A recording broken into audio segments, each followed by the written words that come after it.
Assalamu alaikum, this is Shamama and this is my video on the continuation of previous videos on this constrictive pericarditis.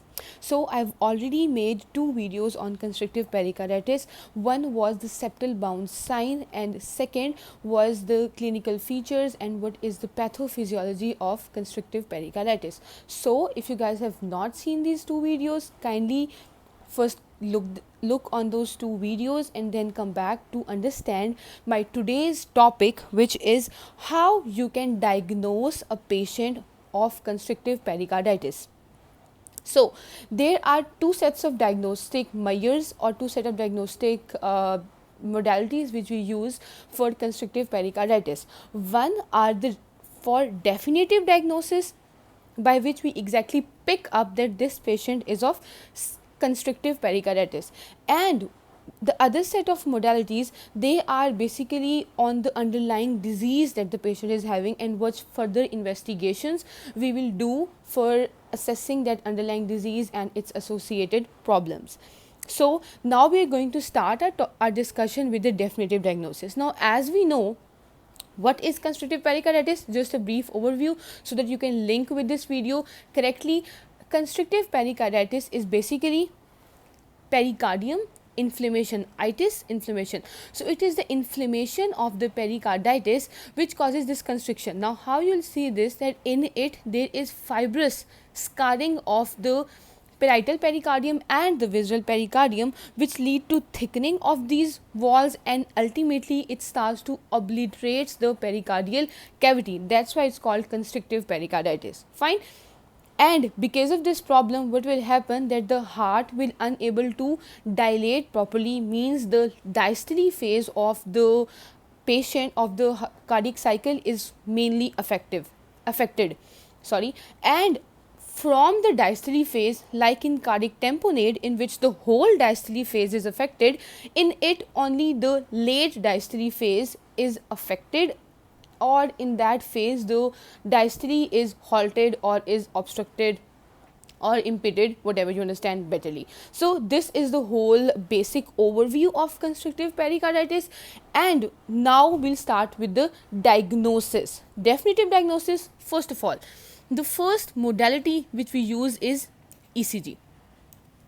So we'll use ECG and see what is the findings seen on ECG in a patient with constrictive pericarditis.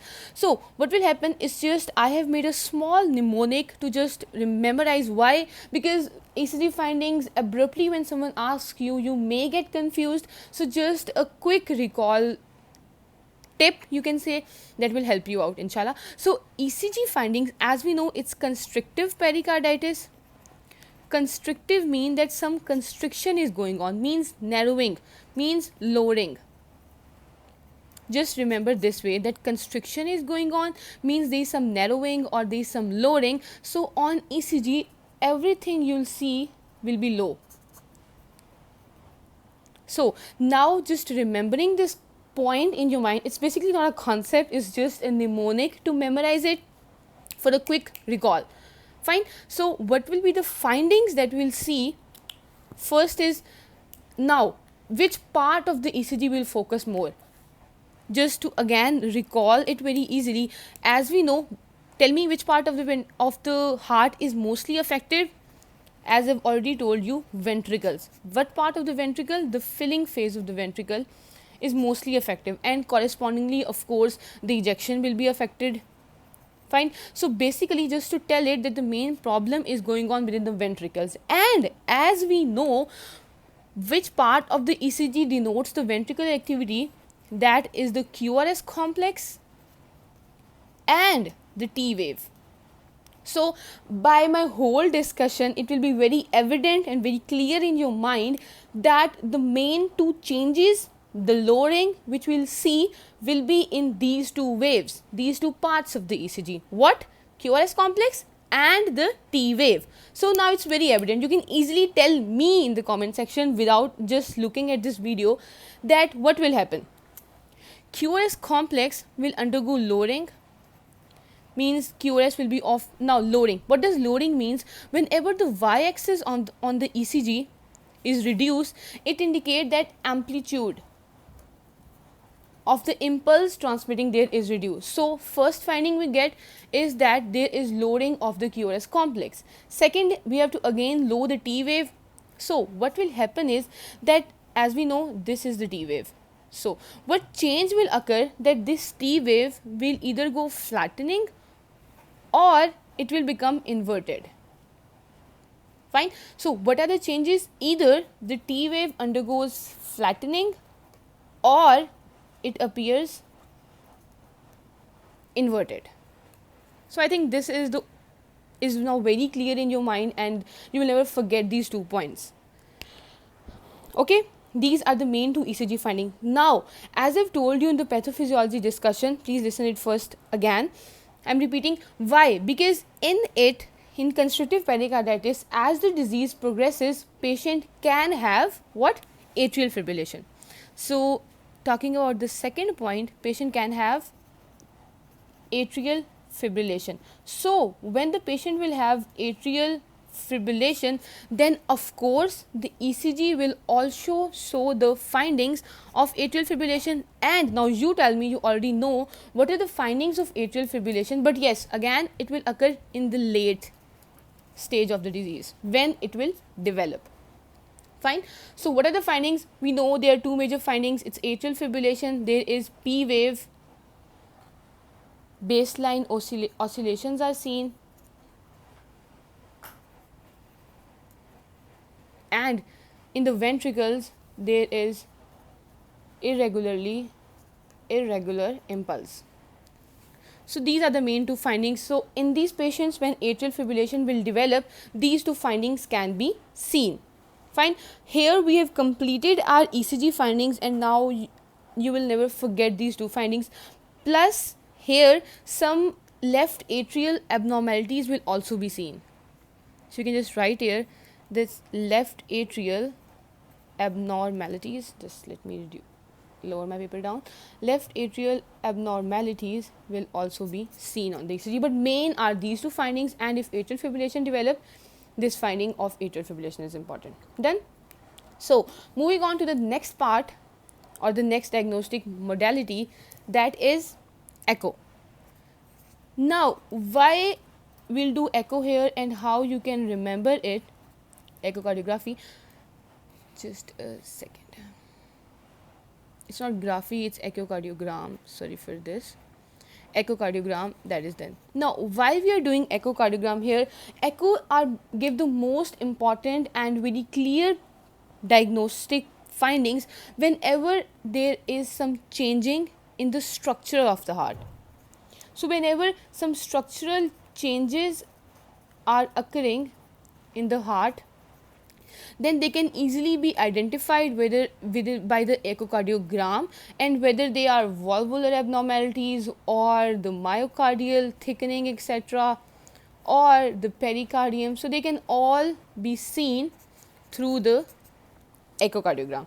Now here we know what has happened in echocardiogram. We know that first of all, let's talk about during inspiration.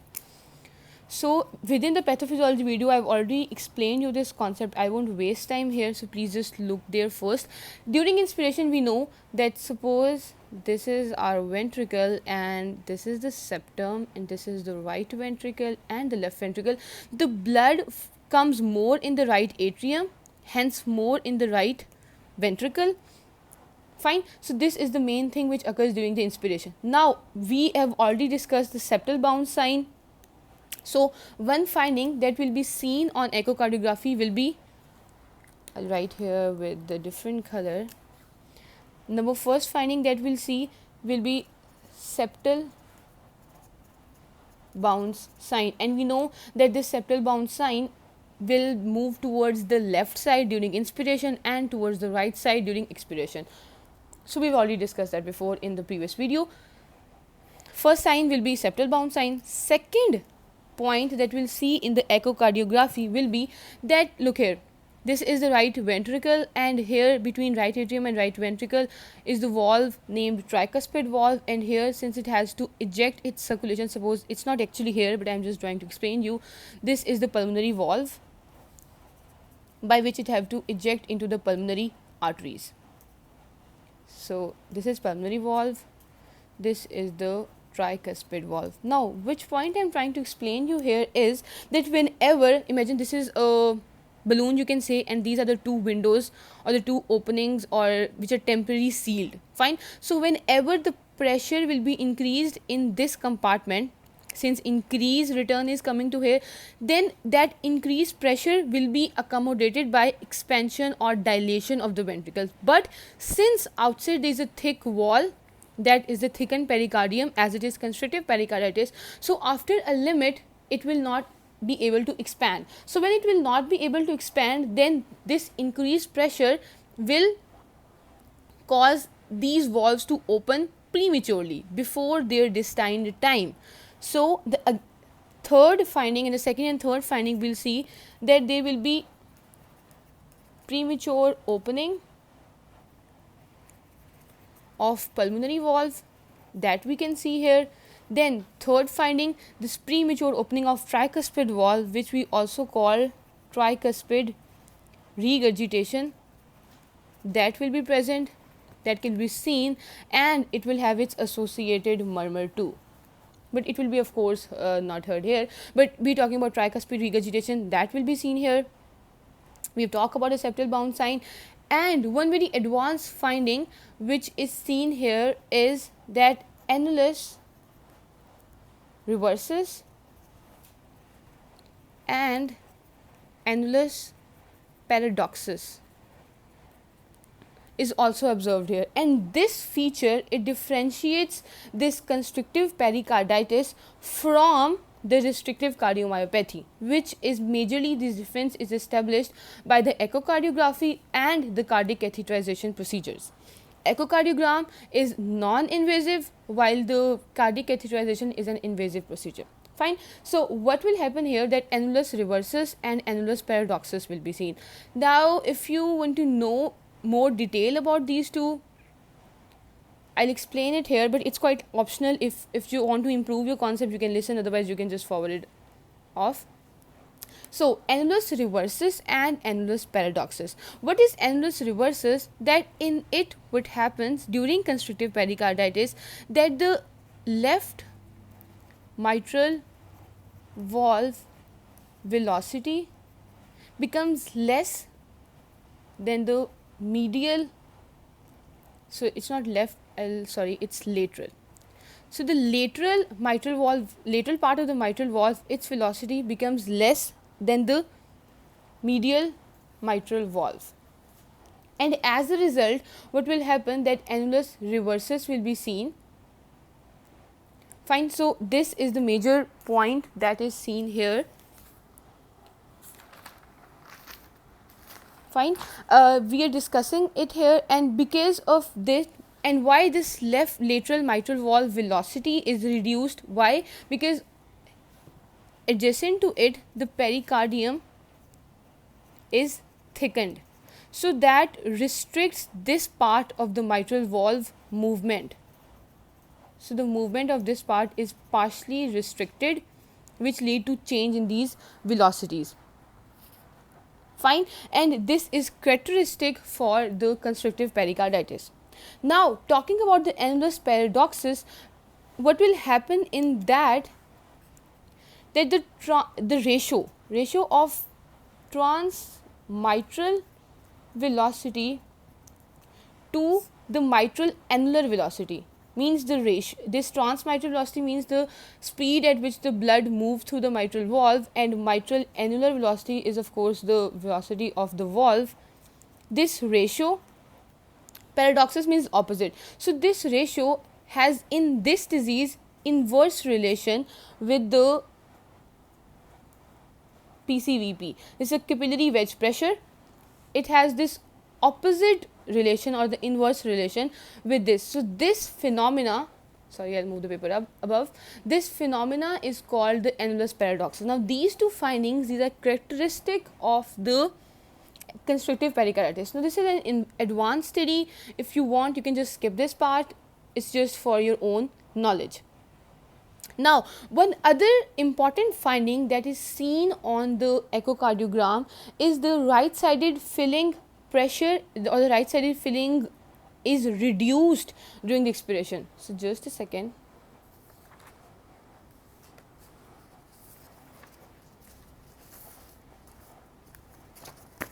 So the fifth finding that we'll see is that the right-sided filling, I'll write here, that the right-sided filling is reduced during expiration. Now we have already discussed the major reason of this phenomena in the pathophysiology section, but I'll just explain you briefly here. What will happen is that, again, imagine these are the two ventricles, this is the right ventricle, left ventricle. Now what will happen is that during expiration the blood coming to the left atrium is increased and to the left ventricle correspondingly will increase. Now when this increase, as it can't expand outwards to the septal bound sign, the septum will shift towards the right side. Now when it shifts towards the right side, what will happen that here I'll write that septum shifts towards the right side. Septum shifts toward right side. Now when it shifts toward right side, the size of this right ventricle cavity will reduce. Now when this size will reduce, the right ventricle filling will of course be reduced. Why? Because there is less space, so less blood will come in, so this filling is reduced, and this occurs particularly during expiration, as I've told you before. And this is a very characteristic finding. It is not seen in other heart diseases. So if you find this finding on echo, it will be characteristic of constrictive pericarditis. Fine. So these are all the findings that we'll obtain on the echocardiography. Now moving on to our third modality, that will be CT scan or the MRI. Now the third point, the third investigation we'll do will be the CT scan and MRI. Now what will happen that when we'll do the CT scan tells us very important findings. That when we'll do CT of the chest and CT of the whole body, so not whole body, you can say abdomen. So this CT of chest will show very important finding. As we know what has happened here, thickening of the pericardium has occurred here. So the one finding that we'll see will be pericardial thickening. Pericardial thickenings. Now when you see the X-ray of the patient, what will you see? I'll share the links of some X-rays within the description box, so you can see there.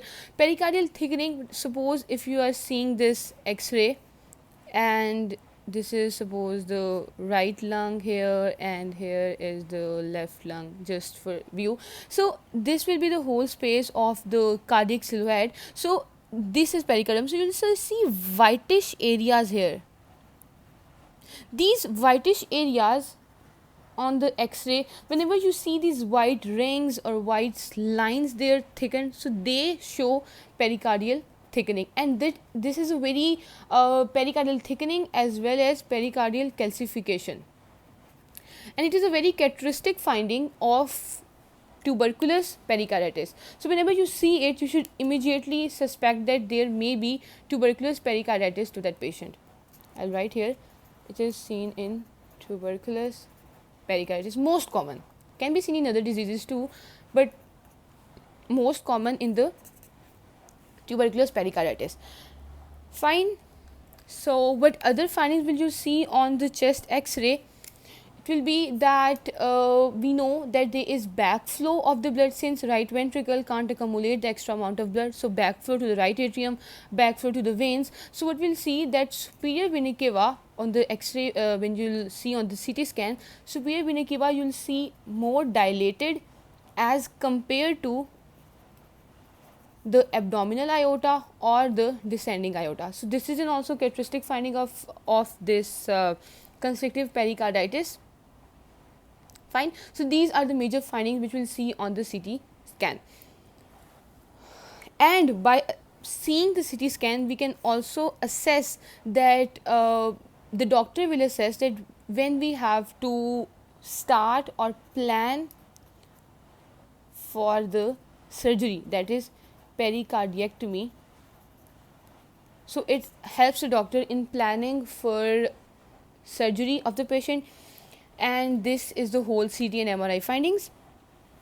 Moving on to the fourth. Now these were all non-invasive procedures. Now we have an other choice in the diagnosis points, that is we can go for cardiac catheterization. Why? Because as we know, pressures are changing within the disease course, so we can go for cardiac catheterization, and it will tell us very characteristic findings of the constrictive pericarditis, plus it will also help us to differentiate it from restrictive cardiomyopathy. So cardiac catheterization, what we'll find here, that when we'll catheterize the chambers of the heart, what pressure differences we'll see, that one finding we'll see will be that the central venous pressure will be reduced, and it is also called the right atrial pressure. Basically it denotes or shows right atrial pressure, it will be increased. How much increase? It will be greater than 14 mm of mercury. Now this increased pressure will be seen, first finding, plus this increased pressure. Now whenever there is increased pressure within the ventricle, it has to reduce that pressure by either expanding or dilating its ventricle wall, but in this case it can't expand and dilate much because of the pericardial thickening. So what will happen is that it will equalize the pressure throughout its whole chambers. Why? Just to avoid any serious damage to the ventricle wall. So what will happen, that these increased diastolic filling pressures, they will be equalized in all chambers of the heart. So this is also a finding on cardiac catheterization. Plus we'll see a very important point which differentiates it from cardiac tamponade. I'll write with another marker so you can easily identify it. Another finding that is characteristic is that they will be prominent X and Y descent when we'll measure this pressure. So if you see this pressure wave, it's some kind like this,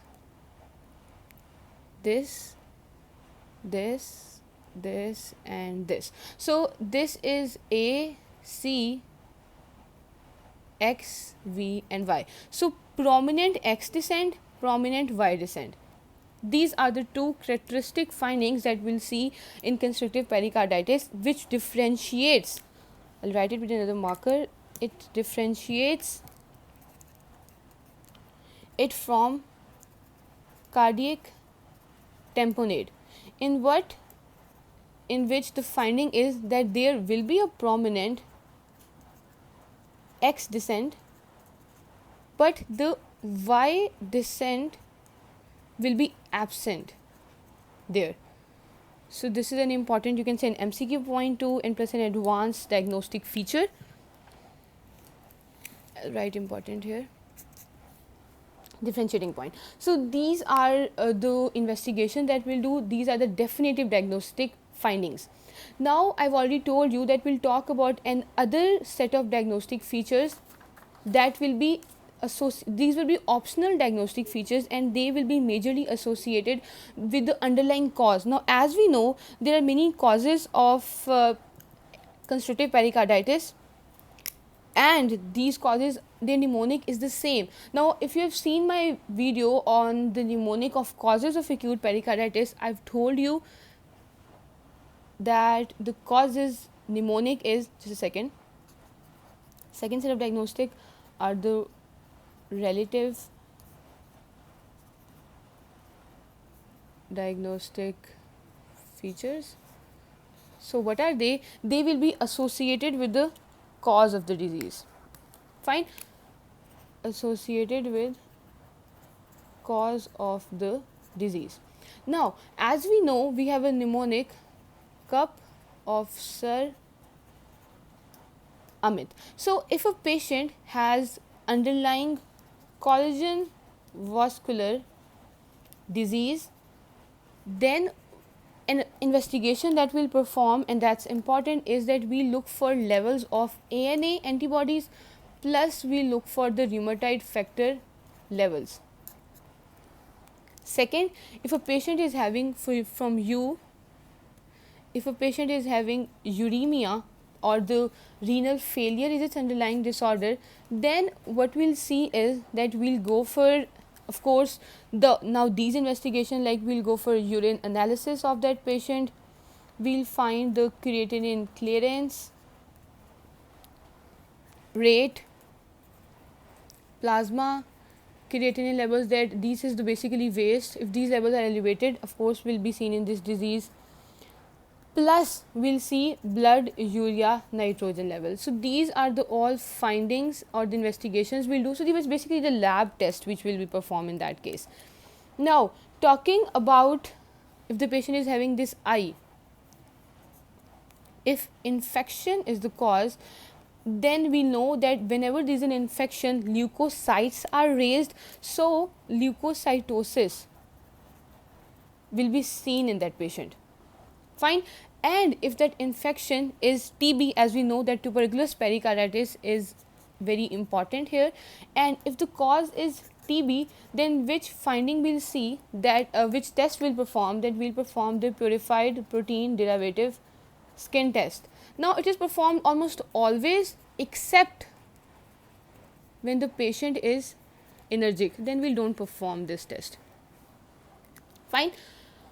Moving on to our next point here, that is this tumor.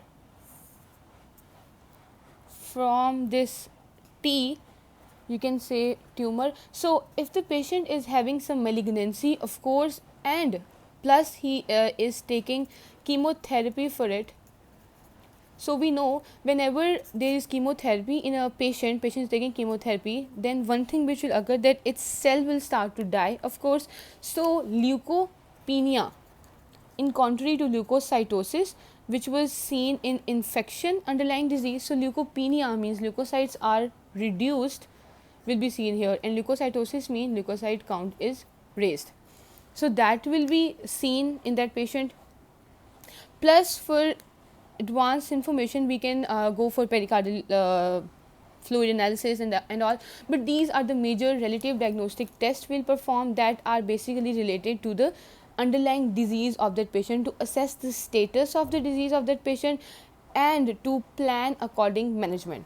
So I hope you'll like the video, it will help you out a lot. Just a brief overview of the whole video, that today we have discussed summary of the whole video. We have discussed constrictive pericarditis, some definitive tests will be ECG. It will show two main findings: QRS complex lowering, T wave flattening or inversion, and some left atrial abnormalities. If atrial fibrillation is developed, then P wave baseline oscillations will be seen, or the irregular impulse.